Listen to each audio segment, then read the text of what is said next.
Chief Joy Officer by Richard Sheridan. In Chief Joy Officer from 2018, Richard Sheridan shares how he created a company culture built on joy. Sheridan's book is packed with anecdotes from his own career and offers a clear guide to building a company with a purpose in a workplace that people can love. Who should read this? Anyone who cares about well-being and joy in the workplace, and leaders and aspiring leaders who want to build a better workplace culture. Who wrote the book? Richard Sheridan is the founder of Menlo Innovations, a software design and consultancy firm based in Ann Arbor, Michigan, that has won multiple awards for its workplace culture. Sheridan and his firm host countless tours and visits from other companies and leaders who are keen to understand the secrets of Menlo's success. He's the author of the best-selling book, Joy, Inc. What's in it for me? Learn how to instill joy in the workplace. Too many of us wake up in the morning and look ahead to our workday with a sense of dread. When the author, Richard Sheridan, was a manager at a software company, Interface Systems, he dreaded work so much he changed his route to the office. Turning off the highway, he'd drive back roads and head into the countryside before reluctantly arriving at work. He soon realized there simply had to be a better approach to work and leadership. Sheridan came to dream of leading an organization in which people could find real joy. At Menlo Innovations, the software firm that the author founded in Ann Arbor, Michigan, he's achieved his dream. This book recounts how he leads his business with a focus on joy and optimism. Sheridan describes how it's possible to cultivate leadership that ignores fear, hierarchy, and bureaucracy, and cares instead about creativity and personal authenticity. In these blinks, you'll understand how, with the right values,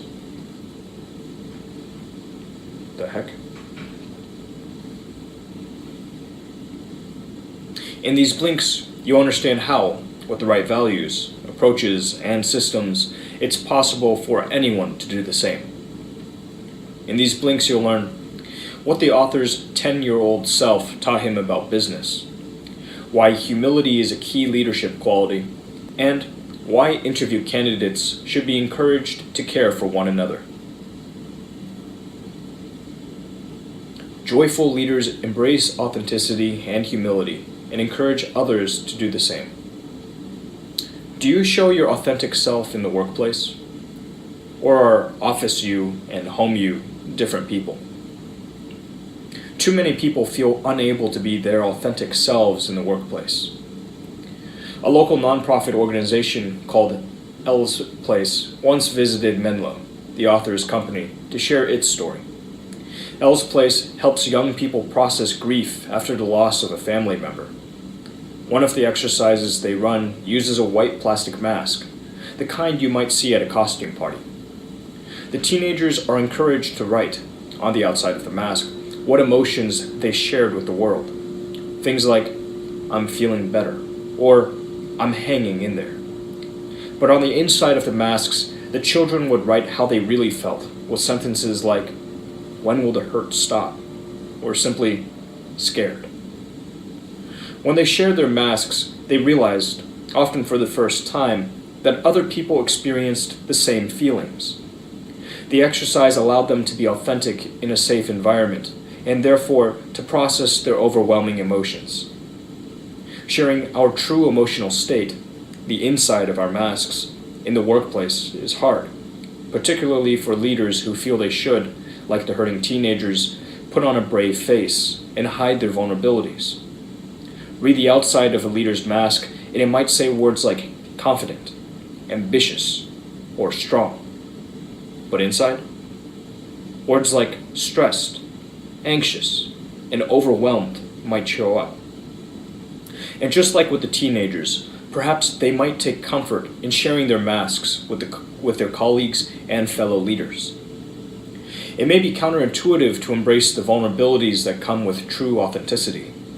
The next important leadership value, humility, may also appear to go against good business practice.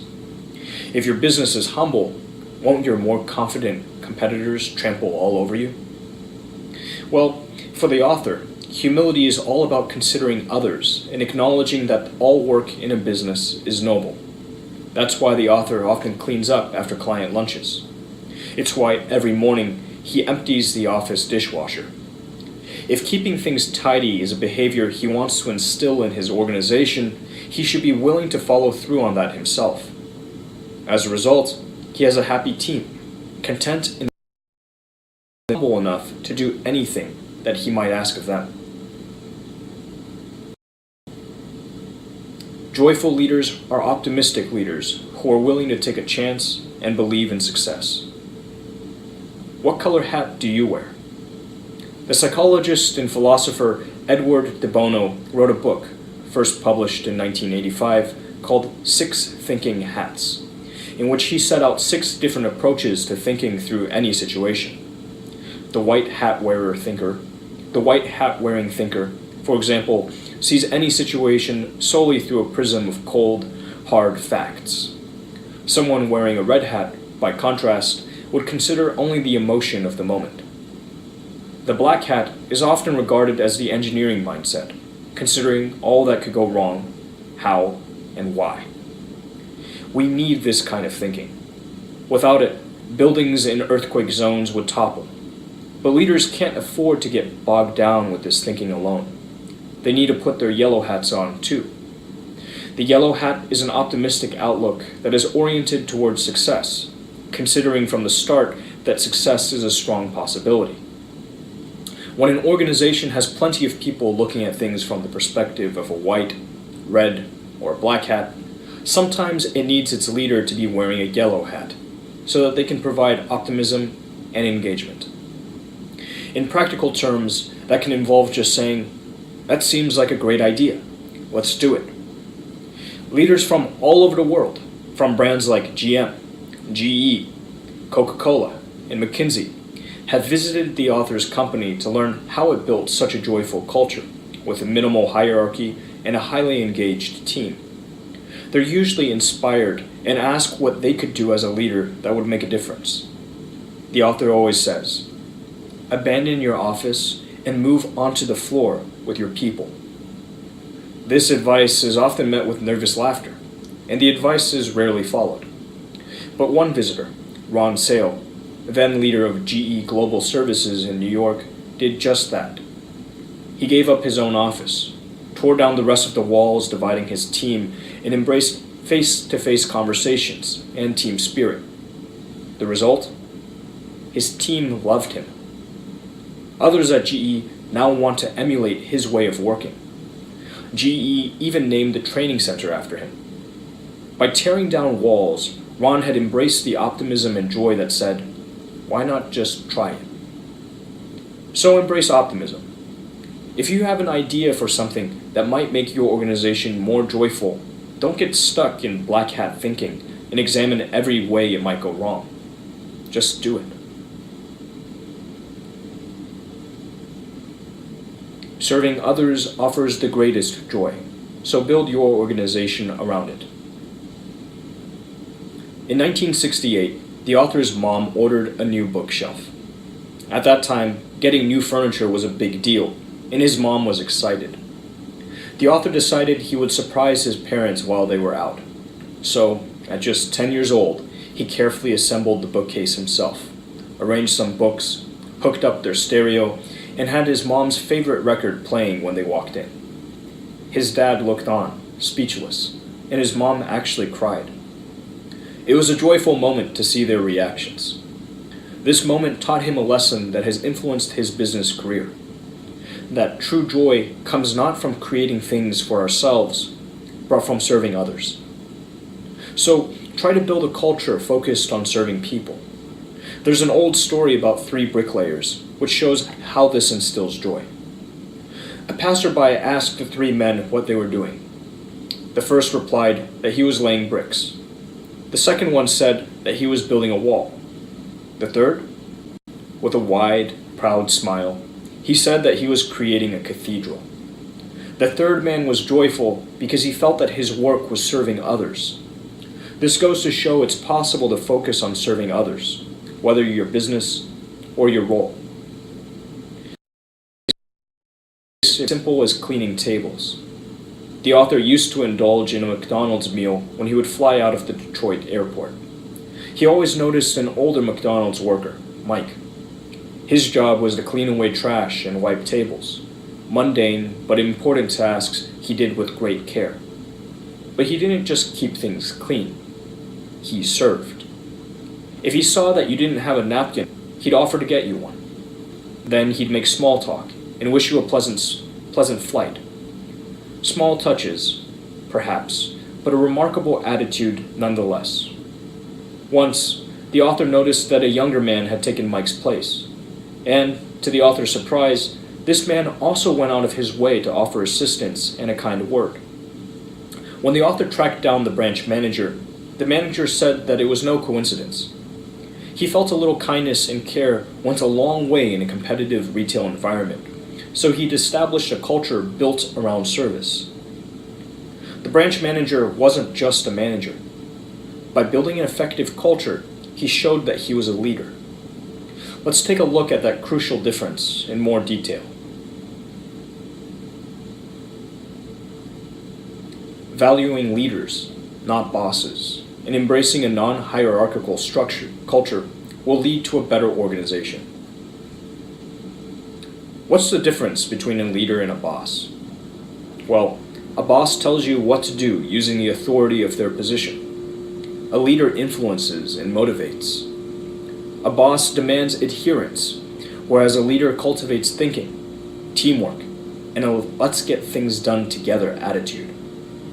While a boss tends to be at the top of a hierarchy, leaders can be found at every level. There are plenty of reasons why an organization that cultivates leaders rather than bosses will be more effective. One is that an organization with a leadership culture will be more likely to experiment. In a boss-oriented workplace, if you want to try something new and exciting, you have to get the boss's permission. That's problematic because if permission is regularly sought but denied, then at some point people will stop seeking it, and innovations will die before they're proposed. But in a leadership-oriented organization, there's little requirement for formal permission, and no blame culture when ideas are tried but go wrong. In the author's previous role at Interface Systems, he hung a poster on a wall that said, "Make mistakes faster." At first, still thinking like a boss, he wasn't entirely comfortable with it. He didn't really want more, faster mistakes. He wanted the opposite. But eventually, he came to realize that trying to avoid small mistakes was actually slowing things down and contributing to large, costly errors. In a leader-oriented culture, mistakes are expected and dealt with by teams happy to roll up their sleeves and work together to correct them or learn from them. Prioritizing leaders over bosses means having a non-hierarchical culture. At Menlo Innovations, the whole team is empowered to make decisions, rather than deferring to and seeking permission from just one or two bosses. At Menlo, for example, interviews are conducted by the whole team, as are performance reviews and other key decisions.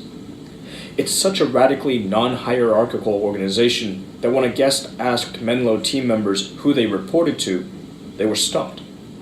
One said, unsure, "I guess the customer?" Another ventured that they reported to the process itself. Then, almost in unison, they all pointed to each other. "We report to each other," they said. Menlo is living proof that an organization without bosses can work. But to get it right, you need strong systems. Simple systems that reward the behaviors you want to see in your organization help create a joyful culture. When you think about what brings you joy, systems probably don't immediately spring to mind. If you want to make your organization joyful, though, focusing on systems is actually a great step to take. Unfortunately, systems are often overlooked when businesses are faced with challenges like a failed sales pitch or a harsh customer complaint.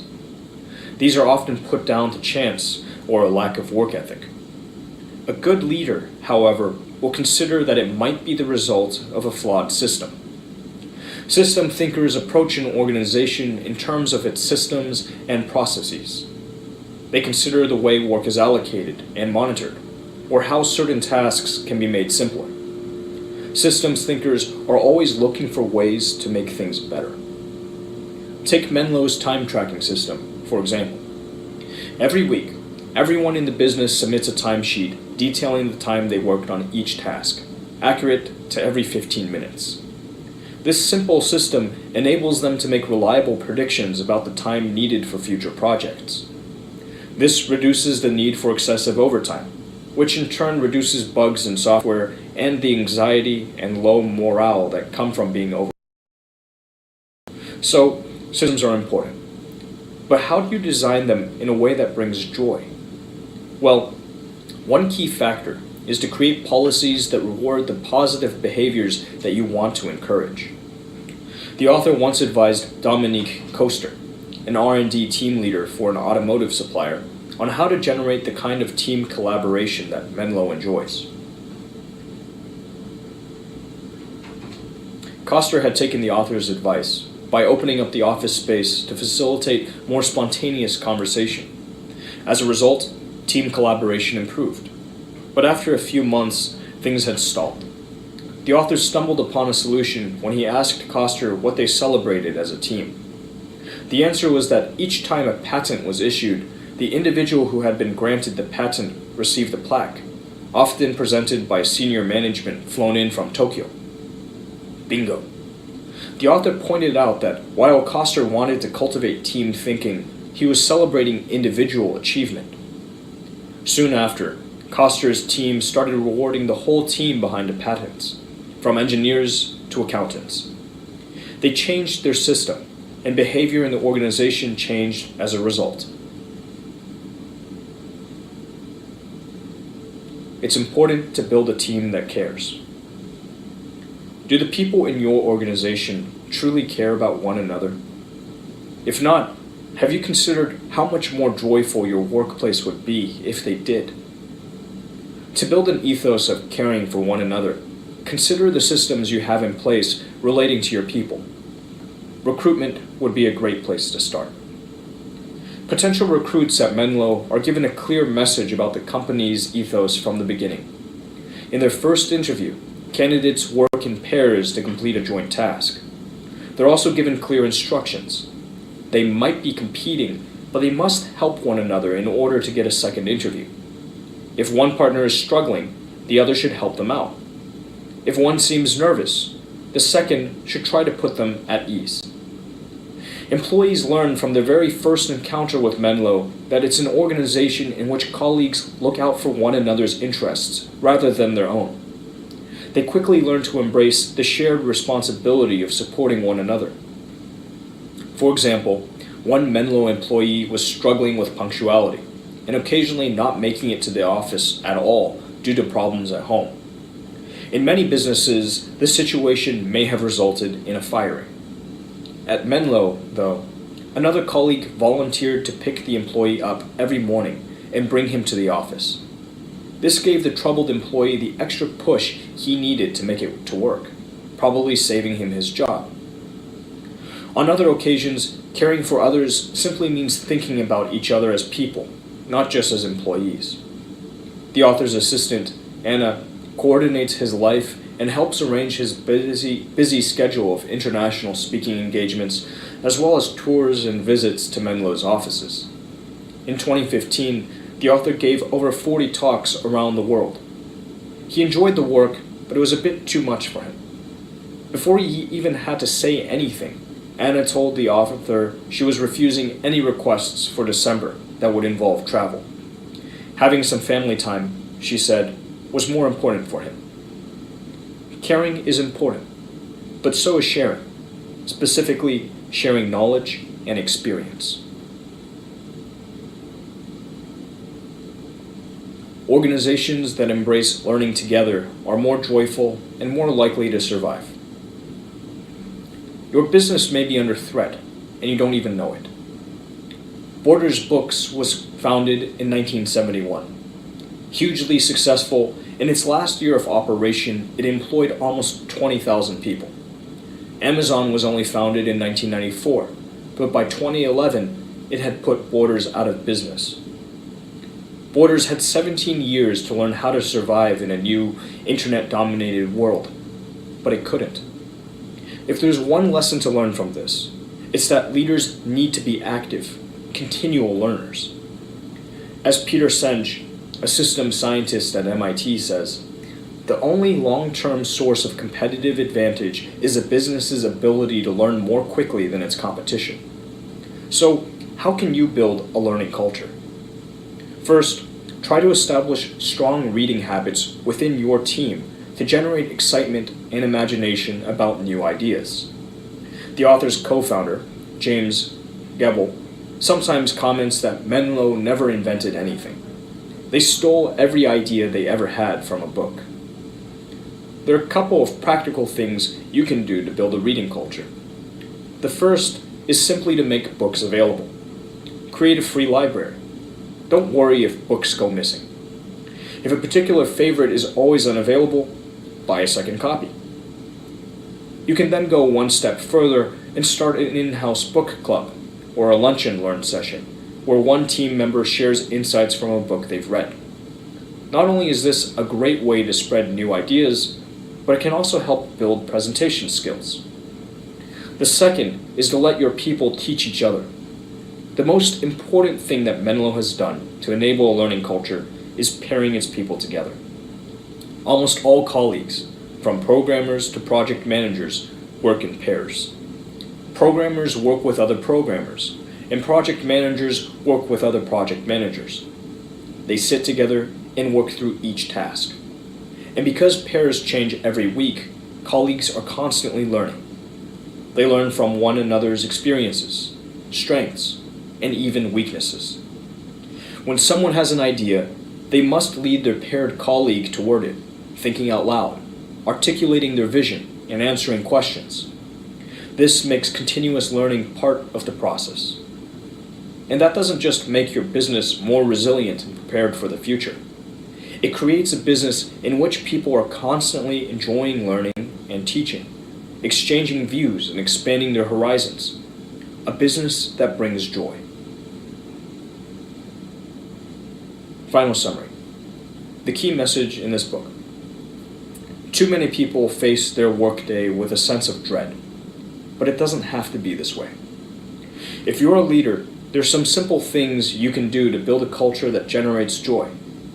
You can abandon the old ways of doing things that rely on hierarchy, bureaucracy, and fear, and embrace a model in which people have a sense of purpose, can take responsibility, learn from one another, and constantly improve. You can create joy at work. Actionable advice. Give equal bonuses. One of the most important things you can do to build a joyful culture is to give equal bonuses, not as a percentage of pay, but equal amounts. That tells everyone that each person contributes something valuable to the business, from the smartest engineer to the assistant who answers the phone so pleasantly when a potential client calls. Nobody quite knows what moments of magic or mundane coincidence lead to success, so focus on rewarding the accomplishments of the team. What to read next? Joy, Inc. by Richard Sheridan. If these blinks got you thinking about how you can cultivate more joy at work, take a closer look at how the author built Menlo Innovations, a small software company in Michigan that is known and admired around the world for its radically different and joyous culture. In Joy, Inc., Sheridan shares how he redefined how a software company can operate and feel. Using anecdotes from his experience as CEO, he shows how focusing on transparency, positivity, and open communication can build a workplace that people truly love.